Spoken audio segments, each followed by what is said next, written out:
¿Qué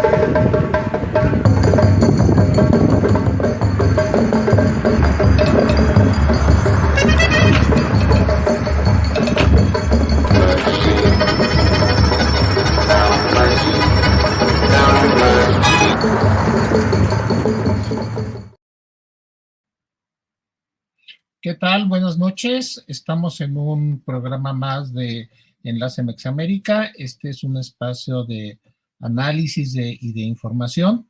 Y en esta ocasión vamos a abordar el tema de la sobrerepresentación en el poder legislativo mexicano. Le doy la bienvenida a nuestro coanfitrión, Antonio Perales, de la red de Mitote Migrante. ¿Qué tal, Toño? ¿Cómo estás? Buenas noches.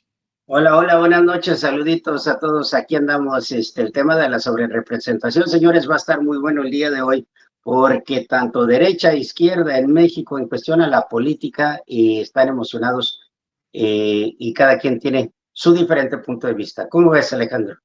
Pues yo creo que es un tema que no solo atañe a la derecha y a la izquierda, porque finalmente tenemos algunas consecuencias de la sobrerepresentación que, bueno, iremos analizando, porque si bien es cierto que fue, digamos, indebido que en el pasado hubiera sobrerepresentación del PRI, creo que ahorita vale la pena preguntarse qué tan válido es que haya sobrerepresentación de Morena y qué consecuencias tiene. Entonces, para este análisis nos acompaña Graciela Ochoa, y ella es representante de Suma.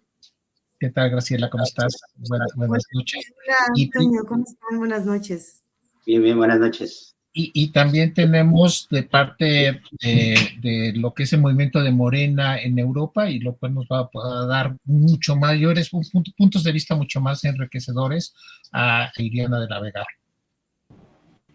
¿Qué tal, Iriana? Buenas noches. Hola, ¿qué tal? Buenas noches, días, depende. Bueno, vamos, yo entraría con una primera presentación del tema, de cómo está el asunto de la sobrerepresentación, lo que se está planteando por el lado de, digamos que tenemos dos escenarios. Un escenario es el de los partidos políticos a nivel de la lucha y la confrontación política, donde se plantea que es ilegal, que es un tema que está, que debe de darse una interpretación jurídica. Sin embargo, me parece que ese asunto no está tan sólido. Creo que definitivamente van a perder la discusión por ese lado. Sin embargo, no quiere decir que de fondo haya un planteamiento. ¿No es así, Graciela? Lo estuvimos platicando previo al inicio de este programa.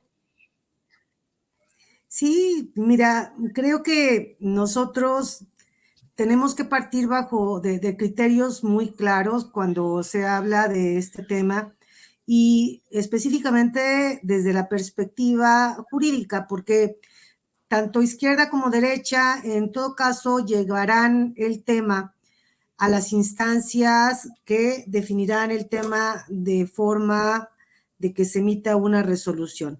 Entonces, los temas, si bien puede ser un tema como este, puede plantearse bajo muchos esquemas, la realidad es que jurídicamente tendrán que resolverlo las instancias legales, porque las normas jurídicas son muy claras tratándose de este tipo de diferencias o puntos de vista distintos a partir de, evidentemente, pues aspectos que pudieran o no ser favorables para una vertiente o para otra.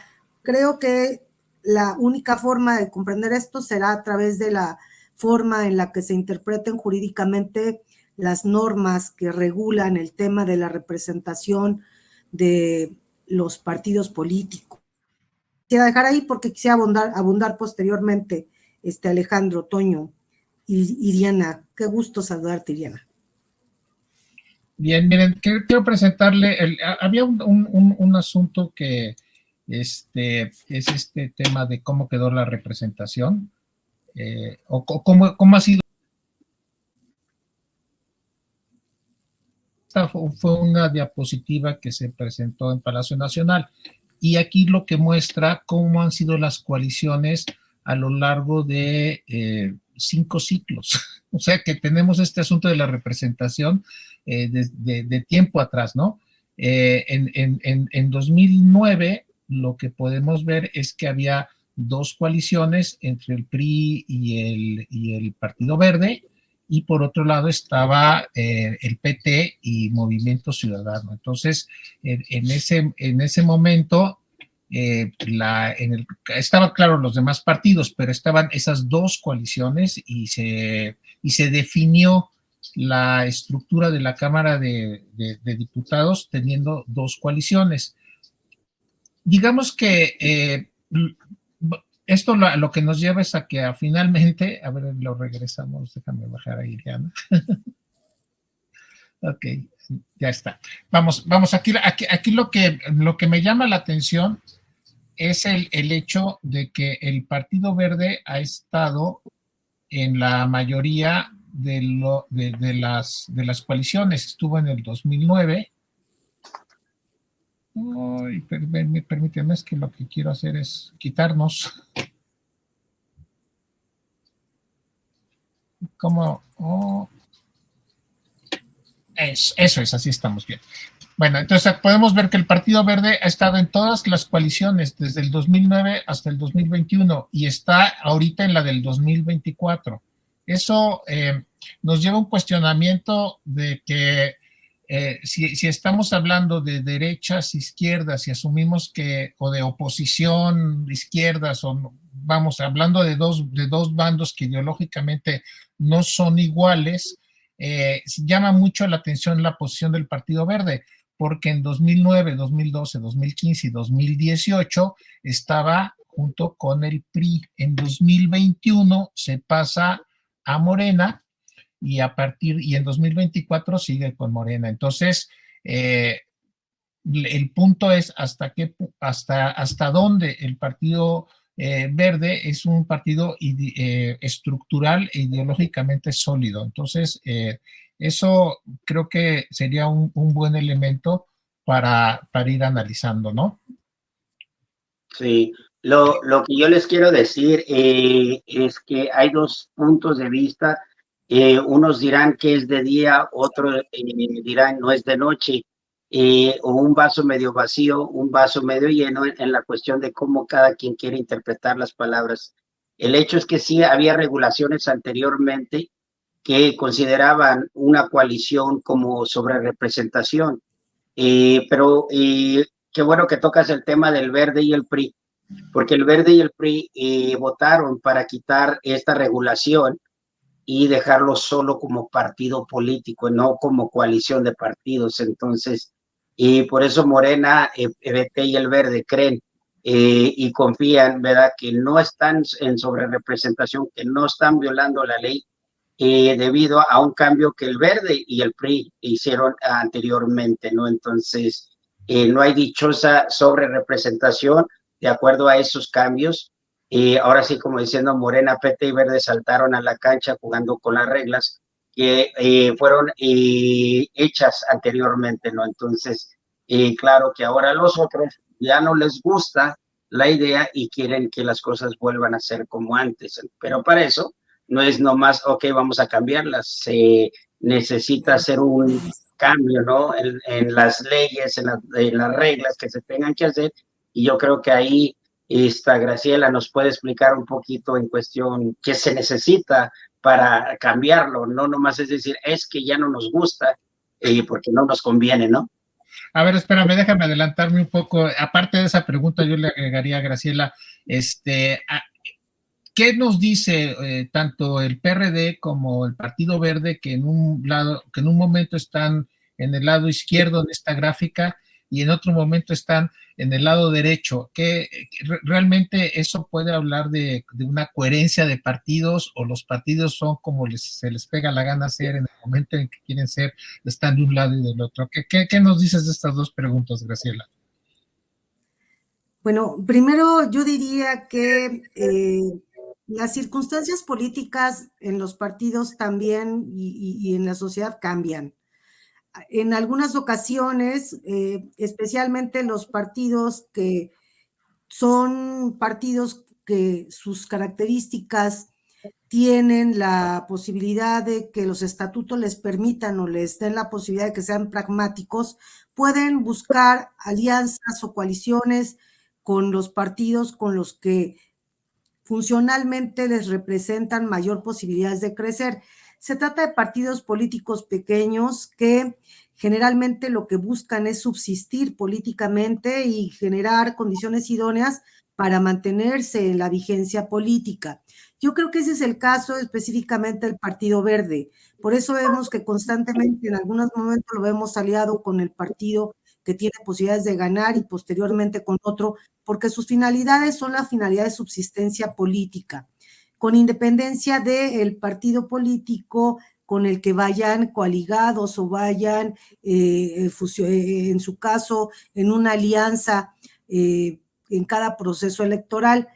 Yo creo que esa es más bien la característica del Verde. Me parece que en este momento el Verde tomó la decisión de hacer una alianza de manera jurídica con Morena, y eso le permite crecimiento, lo cual también se vio con el PT. Los conflictos al interior de los partidos políticos para la designación de candidatos en esta jornada electoral generaron un conflicto muy fuerte con los aspirantes que no lograron la candidatura en el caso de ser postulados por Morena, y lo que hicieron fue buscar las alternativas de generar condiciones para que los partidos políticos Verde y PT los abanderaran como sus candidatos, especialmente en el tema de presidencias municipales, y lo que vimos fue un crecimiento en algunas regiones muy fuerte del PT y del Verde, porque había candidatos que quizá no eran militantes de Morena, pero sí simpatizantes, y que pudieron formar parte de las candidaturas del Verde y del PT, y eso sirvió para que estos partidos que eran muy pequeños crecieran.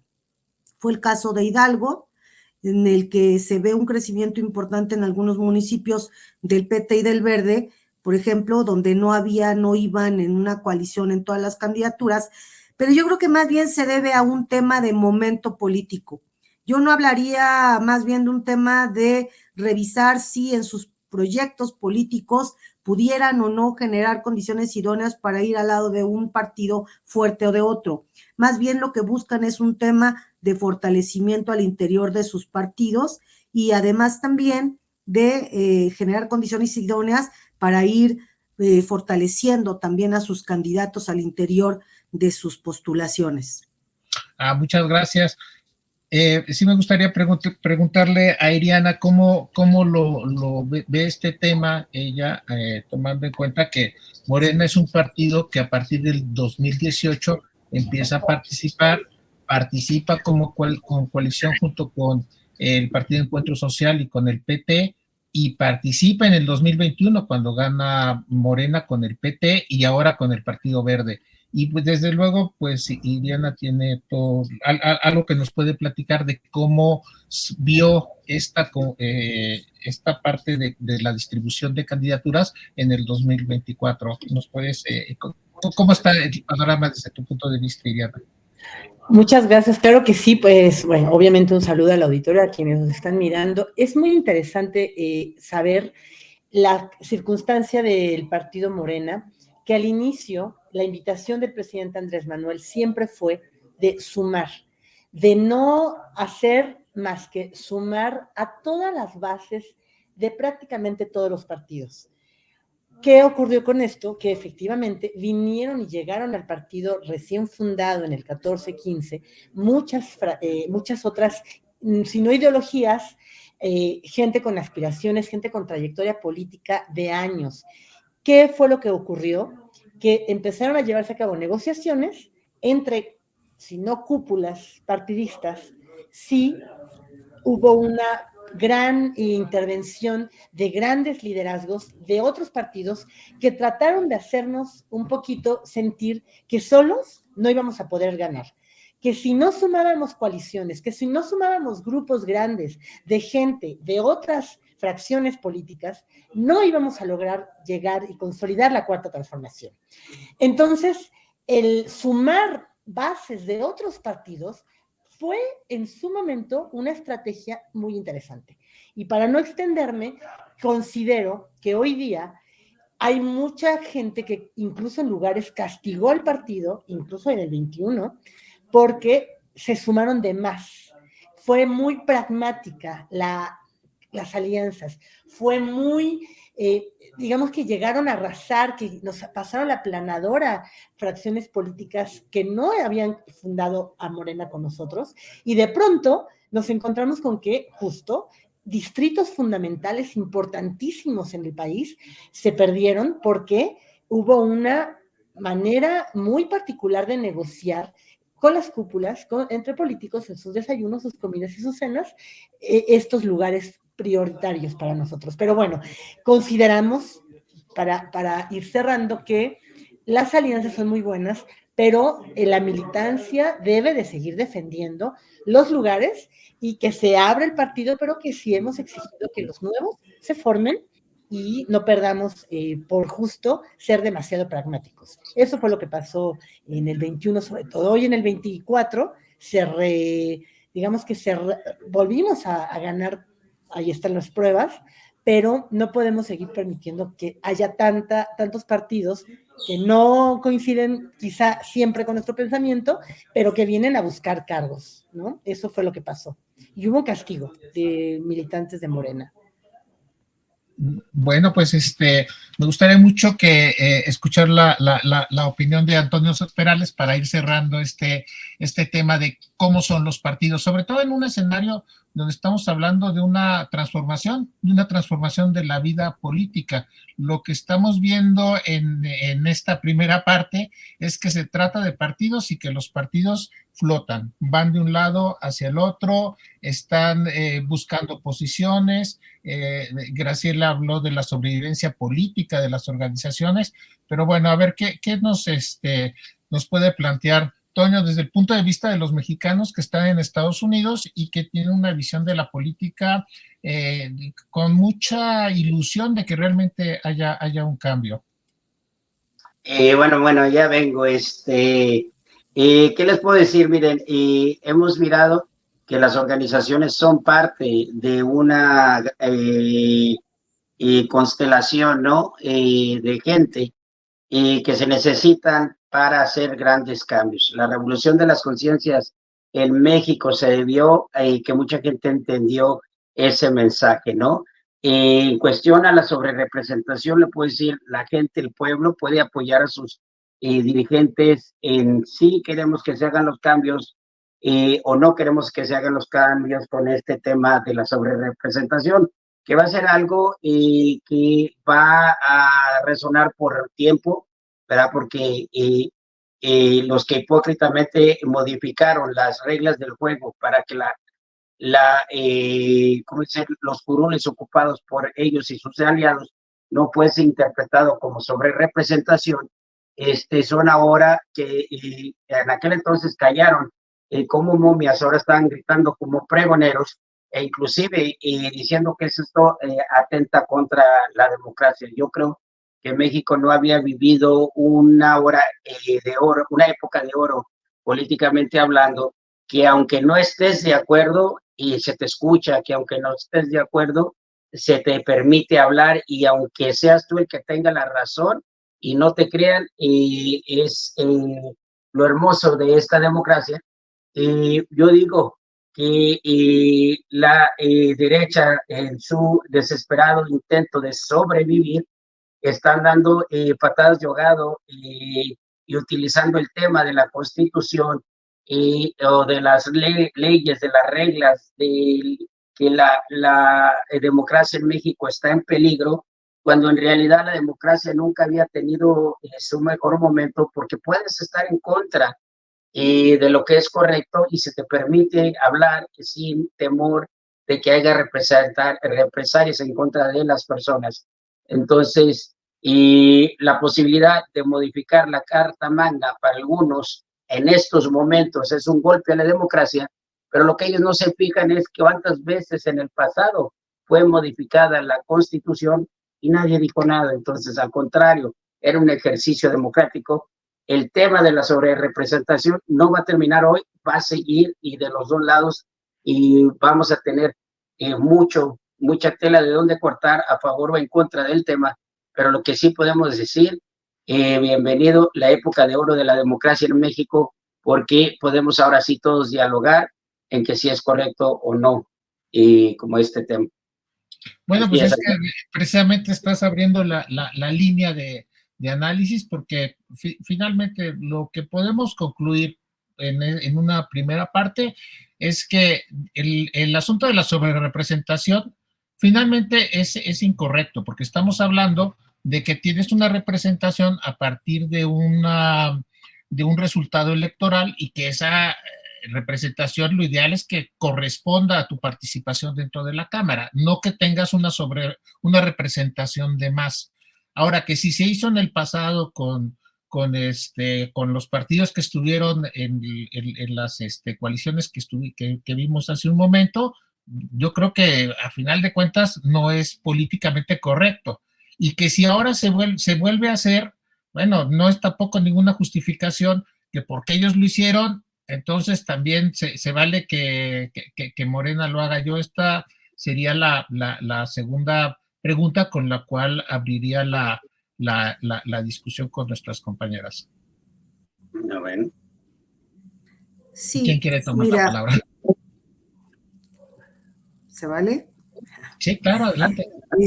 Fíjate que yo te decía al principio de la plática, les decía, compañeros, que es importantísimo que nosotros llamemos las cosas por su nombre y en términos legales como se va a debatir este tema, y se debería debatir tanto en los medios de una forma responsable como evidentemente en los tribunales se irá haciendo. La Constitución General de la República, nuestra Constitución de los Estados Unidos mexicanos, establece de una manera muy, muy, muy clara que en el artículo 54, que los partidos políticos, en este caso específico, bajo ningún criterio, bajo ningún sentido, pueden, ¿no?, tener más de 30 diputados, más de 300 diputados, ¿no? Y que no puede exceder del 8%. Pero cuando el artículo 54 está haciendo referencia a la cantidad de diputados máximos que pueden tener, se está haciendo referencia a los partidos políticos. Entonces, no podemos, y la primera gráfica que muestras es muy clara, Ale, porque cuando nosotros identificamos que existen varios partidos políticos, cuando la Constitución habla de partido político, se está refiriendo de manera específica, en este caso, a Morena, se está refiriendo al Partido Verde, se está refiriendo al PT, se está refiriendo al PRI, se está refiriendo. Pero existe otra normatividad, que es la normatividad que regula evidentemente a los partidos políticos, que esta Ley General de Partidos en el artículo 85 establece y nos va a decir qué son las coaliciones.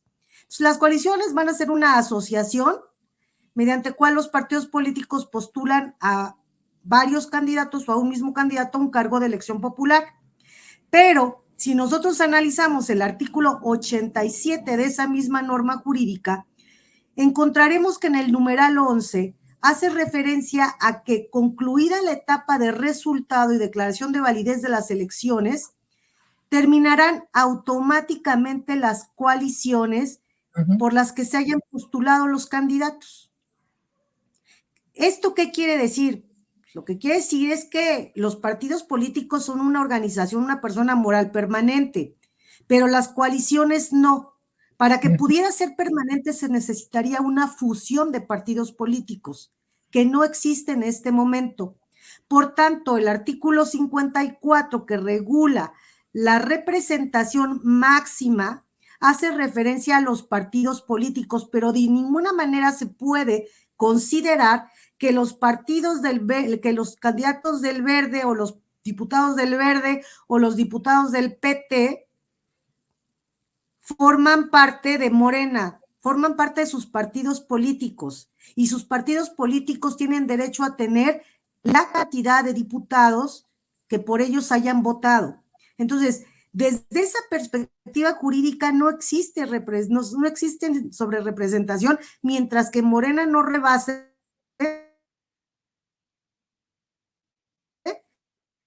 el porcentaje que establece la norma. Si en su fecha y los otros partidos quisieran argumentar, pues la realidad es que donde la ley no distingue, no se debe distinguir. Y si la Constitución no está haciendo referencia de manera específica a coaliciones, lo que se debe entender es que la regulación es solamente por los partidos políticos de manera individual. Y yo hasta ahí dejaría mi participación.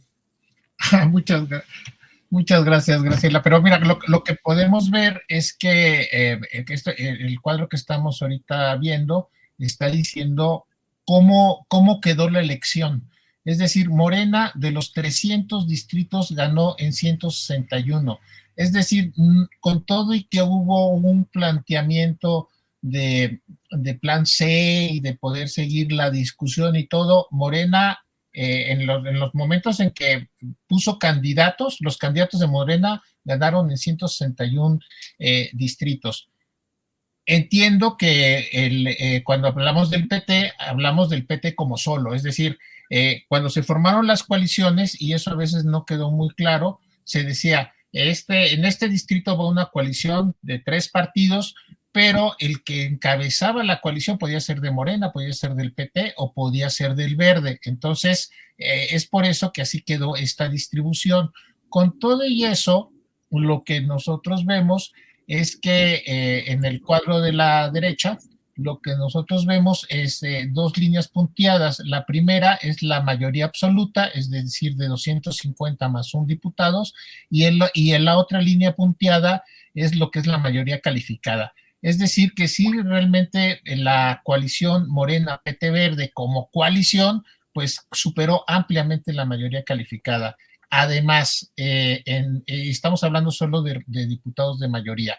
Además, en el caso de que particular de cada uno, pues podemos ver la columna de la votación nacional emitida y ahí podemos ver que finalmente, como decía Graciela, no hay forma de que se pueda impugnar este asunto de la asignación de los 200 diputados de representación. Sin embargo, lo que hemos estado platicando en estos minutos de programa es si esto es políticamente correcto y qué pasa cuando un partido o un sistema político no le da a los opositores un espacio para que realmente sean una línea de confrontación. Aquí estamos hablando de que Morena solito no podría alcanzar, no alcanza ni siquiera la mayoría absoluta, ¿no? Entonces necesita negociar con 2 entes que son entes vivos, como es el PT y el Verde, para poder alcanzar la mayoría y para poder alcanzar la mayoría calificada. Y está asumiendo la oposición, inclusive Morena, que van a estar juntos toda la vida, que no va a haber ninguna diferencia, que así se enoje Noroña, se va a mantener la unidad del partido. La pregunta es qué tan políticamente ético es el que se anule los partidos y se piense que Morena, PT y Verde son un solo ente. Ya sabemos que no lo son y que pueden ellos el panorama. Incluso, Alejandro, si me permites aportar una pequeña idea. Esto fue una estrategia muy interesante para que quienes quizá al principio decían que hubo distritos en donde no fueron en alianza y mucha gente decía, ay, es que Morena y PT no se pusieron de acuerdo. No es que no se hayan puesto de acuerdo, es que hubo toda una ingeniería electoral estudiada en donde había distritos que no tenía caso que fueran juntos porque iban a arrasar y no tiene sentido. Entonces se dividieron y fue Morena solo, entró su candidato, fue el PT solo, entró su candidato también, y entonces de nada servía ir en coalición, en lugares de nada sirve ganar con 90% de elección, mejor ganamos con 40% de Morena y 30% del PT, y así entran 2 diputados, porque sabemos que entra por mayoría bueno, sí, ¿cómo se llama? Cuando tienen tal cantidad de votos que lograron hacer unas estrategias que fueron muy interesantes. Es por eso que logramos una de las razones, que logramos esta gran y oportuna, necesaria, considero yo, votación para poder lograr el plan C, porque todo esto yo me imagino que nos lleva al análisis del plan C. ¿Para qué quisimos esta sobrerepresentación? Que no es una sobrerepresentación, pero es lo que el pueblo a gritos pide, que ya se acaben los periodos donde el PRI, el PAN hacían sus contubernios y hacían todo lo que hicieron durante el periodo neoliberal. Hoy día es esta izquierda progresista sumada con estrategia, con gran escucha del pueblo, hacia el pueblo, y ahí está el resultado. Entonces, yo no lo contestaría, sino que es realmente una estrategia que se logró gracias a esos análisis muy locales y conociendo realmente lo que la gente quiere en las localidades. Se logró no por casualidad, en realidad. Bien, Graciela, ¿tú cómo ves esta? ¿Fue una estrategia? ¿Ves un plan C ahí interesante? ¿Cuál es tu punto de vista? No, mira, yo en primer lugar, yo en algún momento habíamos platicado, ¿vale? Y te decía yo, a ver, en nuestro régimen jurídico la legitimación del poder está a través del voto, del sufragio efectivo. Y en el caso específico, pues la realidad es que un porcentaje importante de mexicanos, esto es más de 34 millones, casi 35 millones de mexicanos, decidieron el voto así.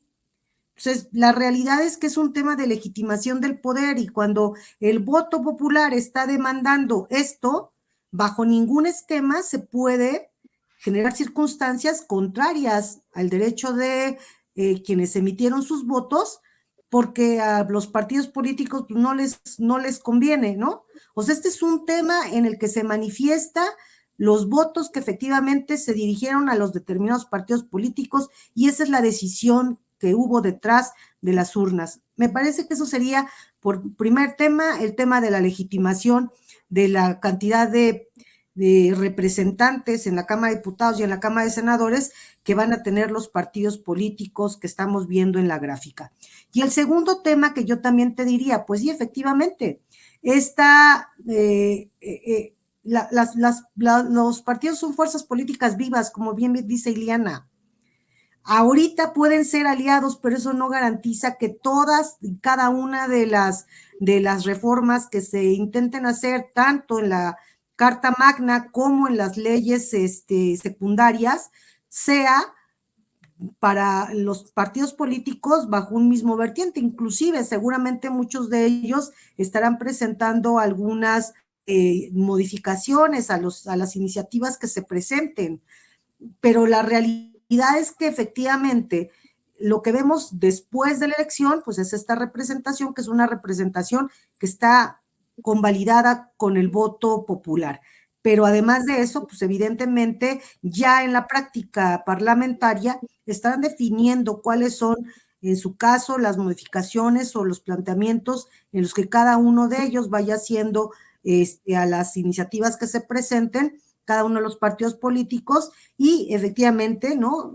Ojalá se vea que en los planteamientos que son los más importantes, entre ellos justamente la reforma al Poder Judicial, algunas reformas que se requieren para modificar la existencia o no de organismos autónomos o en su caso, que además, dicho sea de paso, no todos han sido muy funcionales.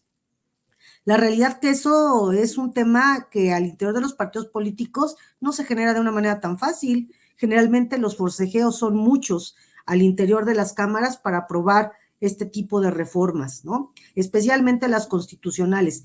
Y, pues, en todo caso, pues se requiere, ¿no? Uno de los planteamientos que están haciendo, que me parece más importante, es evitar que de manera continua que los partidos políticos, los candidatos, vayan a buscar constantemente la reelección de los cargos, circunstancia que está planteada ya como uno de los proyectos importantes en esta reforma.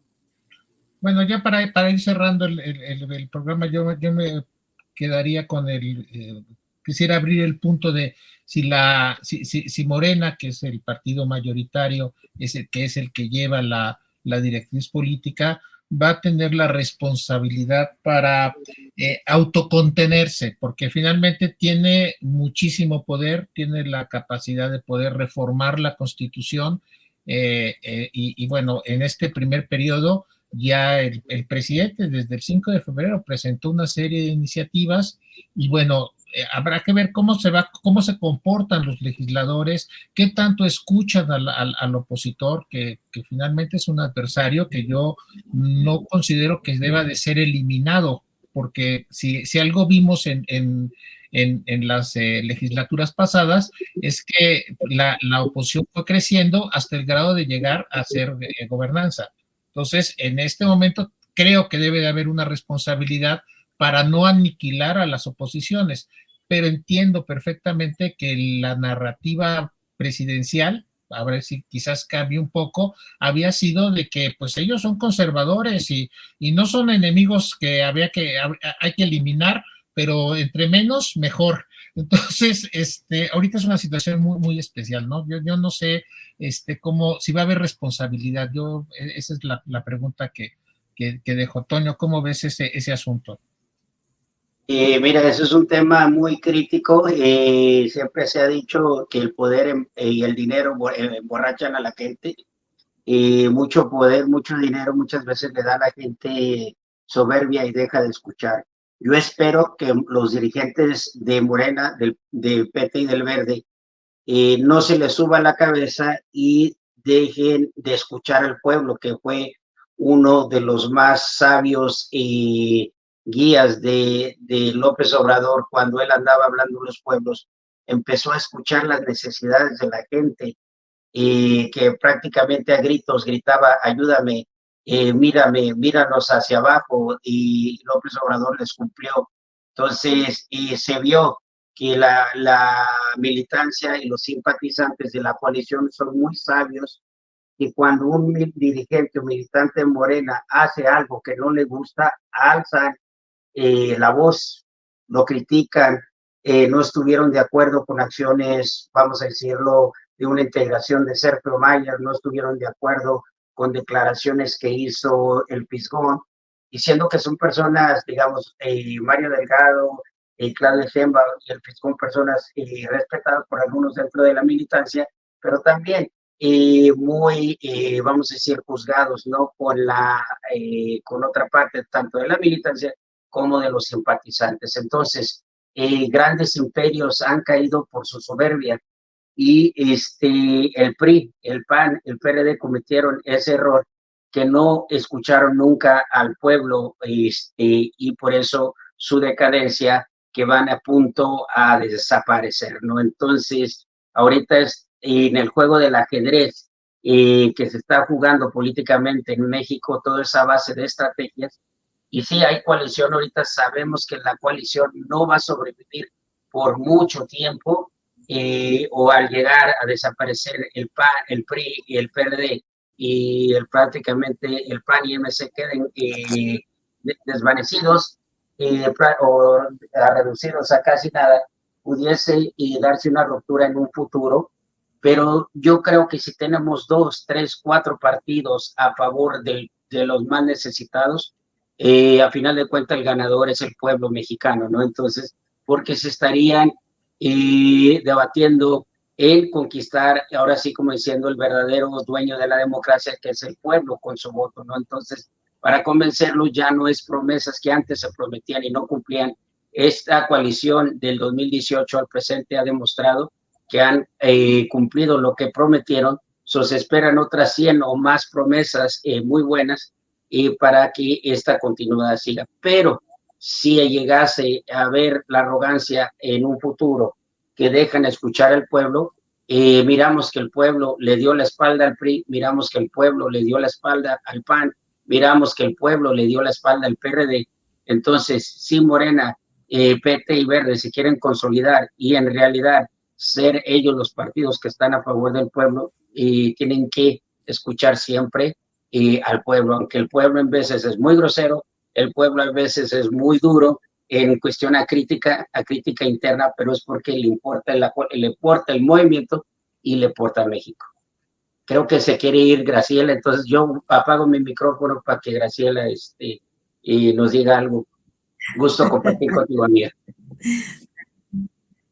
Gracias, mi Toño. La verdad es que no, yo encantada de estar aquí. Traemos ahí algunos temitas ya preagendados, pero tienes mucha razón. A mí me parece que efectivamente lo que dices, Toño, es cierto. Tenemos mucha esperanza por condición, y hablo en mi condición personal, en condición de mujer. Tengo la esperanza y sobre todo espero que las cosas vayan caminando de una manera mucho más favorable para el país.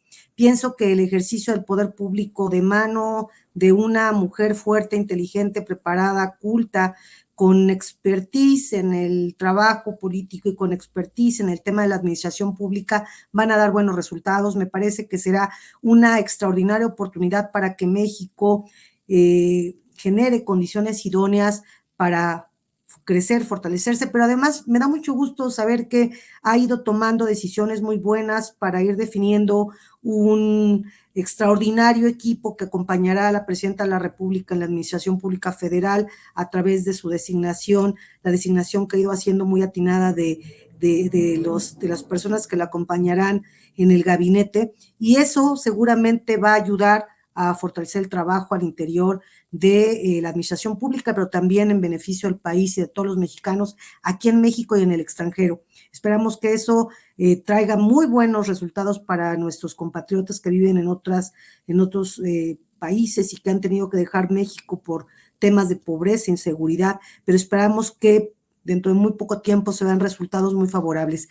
Yo hasta aquí dejaría mi participación, agradeciéndoles mucho a mis amigos de Mexamérica, agradeciéndote, Toño, Alejandro, Iriana, les agradezco profundamente, muchas gracias al auditorio que amablemente nos acompaña. Los dejo y les dejo un fuerte abrazo desde México y desde el estado de Hidalgo. Muchas gracias, Graciela. Gracias, Graciela. Ha sido una buena experiencia y nos vemos en la próxima mesa de análisis. Muchas gracias, Ale, gracias, bueno, Iliana, gracias, Pinto. Fuerte abrazo para todos. Bueno, pues yo vamos cerrando y no me quiero ir sin informarles algo o compartir algo importante con el auditorio y con ustedes. Una coalición no es nada más, considero, que tenga que ser tomada en cuenta en el tema de aprobar leyes o no. Debe de haber perfiles para gobernar de estos partidos que se sumaron a este gran proyecto transformador. Yo considero que también deberíamos de defender que esta representación en la Cámara de Diputados y en la Cámara de Senadores requiere que de estos partidos se sumen al gobierno liderazgos, personas con experiencia que aporten al gobierno también, porque se ganó, y dices tú, bueno, la diputación es para crear leyes. No nada más, porque todos los partidos tienen estrategias para gobernar y para ejecutar, y gente de los partidos que fueron de la coalición deben de estar, considero, incluidos en el gran en la gran, ¿cómo le llama?, maquinaria estatal. Entonces, estaremos muy pendientes de las inclusiones en el gobierno de nuestra próxima presidenta Claudia.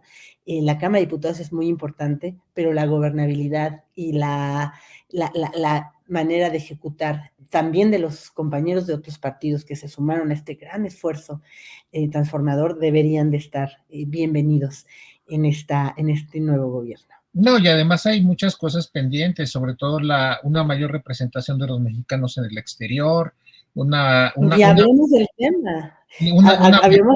Una mayor ampliación de Morena en el exterior, porque pues es un asunto donde están solo unos cuantos. Vamos, creo que esa es parte de la raíz y el tronco de enlace de Mexamérica.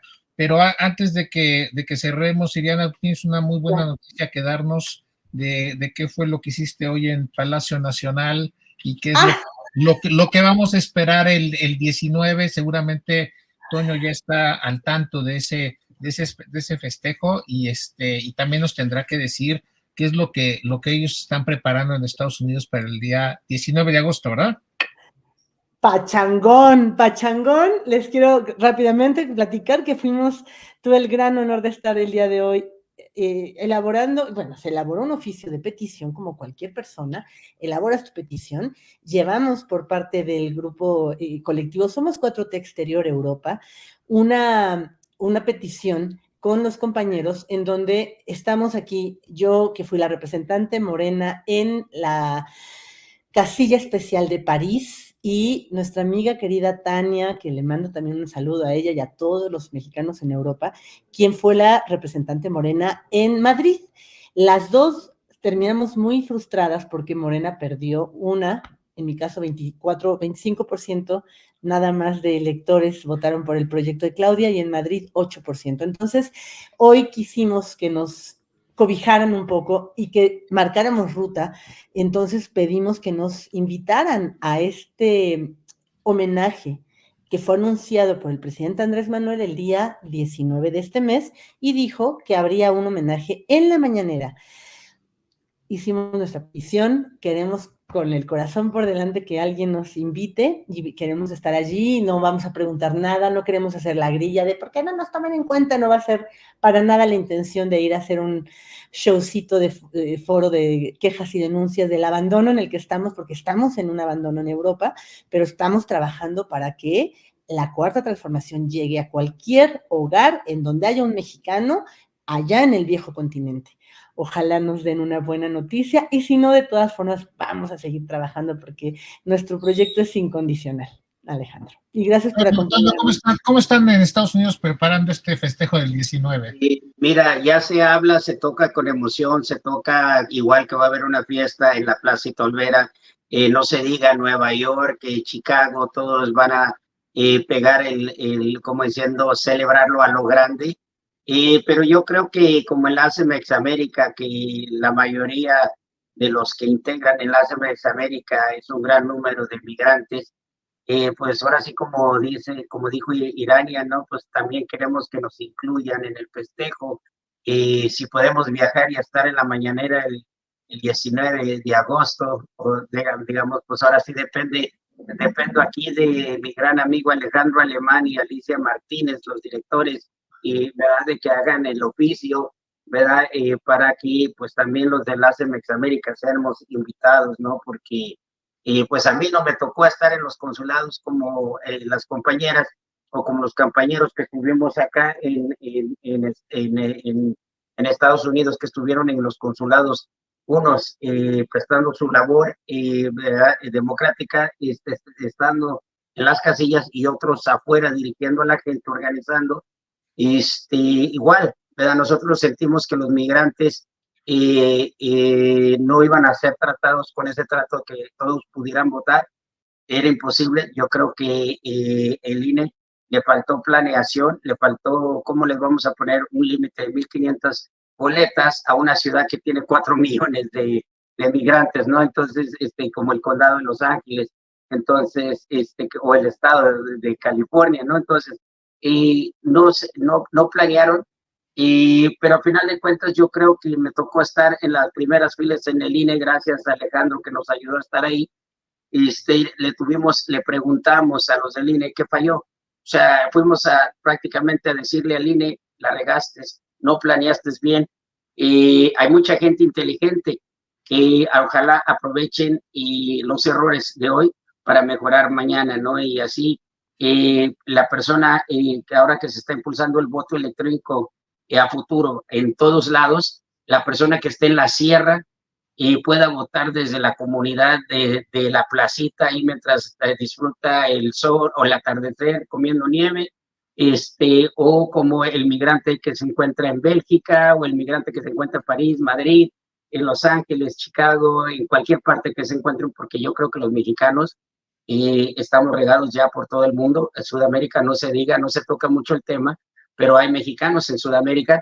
Entonces yo creo que eso sería algo histórico, de que todos los que aportamos un celular podamos votar electrónicamente desde él, para mí ya no fue mi primera elección, para mí fue 2 elecciones electrónicas en las que participamos y me pude ver el gran beneficio de eso. Entonces, pues yo creo que a Alejandro, pues hay que pucharle a Jesús Ramírez Cuevas, hay que decir, Jesús Ramírez Cuevas el mitote quiere regresar a la mañanera, es como dice Iriana, es una fiesta, y si es una fiesta, pues tenemos que estar ahí los que hemos defendido la cuarta transformación, con uñas y dientes, a pesar que nos han insultado. A mí me han llamado mojarra, a mí me han rayado el disco, por no decir la madre, me han amenazado, me han dicho que era mi sí, ya digamos, y todo por no pensar como ellos. Digo, se vale, pero hay que convertirnos un poquito más fresas a la cuestión de cuando alguien no tiene nuestra opinión. Pero el 19 de agosto, pues ahora sí, me tengo que ir a la mañanera, Alejandro. Sí, no podemos entrar porque hay toda una logística, Antonio, la interrupción, perdón, es estar afuera aunque sea, ¿no? Yo creo que vamos a poder hacer algo, algunas transmisiones, algunos, verlo fuera, y porque yo entiendo que es un tema complejo, lo que me explicaron, bueno, es finalmente gente que son periodistas, vamos a respetar también que es un espacio que ellos han protegido y que han estado todo el tiempo, tampoco porque Diana de la Vega llega de París a México la tienen que recibir, ¿no? Se hace la petición y si no, estaremos allá. Y yo creo que ese tema del INE y de todo eso es un tema que da para mucho. Yo creo que vamos a ir cerrando el día de hoy para solamente decirle al público, a la gente que nos está mirando en Europa, en América Latina, en América del Norte y en todos lados, que hay un gran movimiento de defensa ante el avance de la derecha en el mundo y que estamos defendiendo la cuarta transformación, el mismo mexicano, y claro que vamos a celebrar ese 19 de agosto. Yo les agradezco esta gran y lindísima charla llena de aprendizaje. Estaremos comunicándonos muy pronto. En la semana que entra, ¿no? Ya estaremos otra vez. Claro que sí. Este ejercicio es semanal, los viernes a las 7 de la noche. Cada programa lo plantearemos de manera distinta, tendremos entrevistas, tendremos temas distintos que ir tratando. Y bueno, pues por lo pronto nos queda un rato para el 19, vamos viendo cómo se va dando esa situación. Y, claro. Y bueno, también hay que recordar que hay un planteamiento, una promesa de hacer una convención a nivel continental de quienes participan en redes sociales, que el presidente le llama comunicadores alternativos, ¿no? Y bueno, nosotros finalmente, como en la CEMEX América, no solo somos una red de youtuberos y de militantes y de participantes, sino que también estamos por la línea de hacer periodismo y de participar en este ejercicio de comunicación formal, serio, bien informado, para que más personas puedan entender cómo está el movimiento político por acá. Bueno, pues yo me despido, nos vemos hasta el próximo viernes. ¿Vale? Viva la comunicación libre y la libertad de prensa, Julian Assange, y todo lo que se ha logrado. Vale, pues, muchas gracias, buenas noches. Buenas noches. Gracias.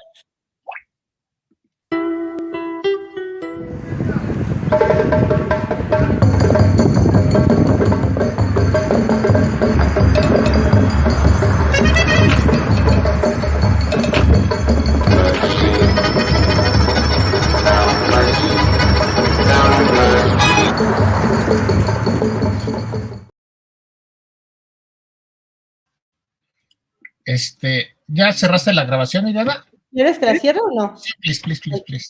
Sí, ya la cierro. De todo no se puede editar, pero la voy a cerrar a una final.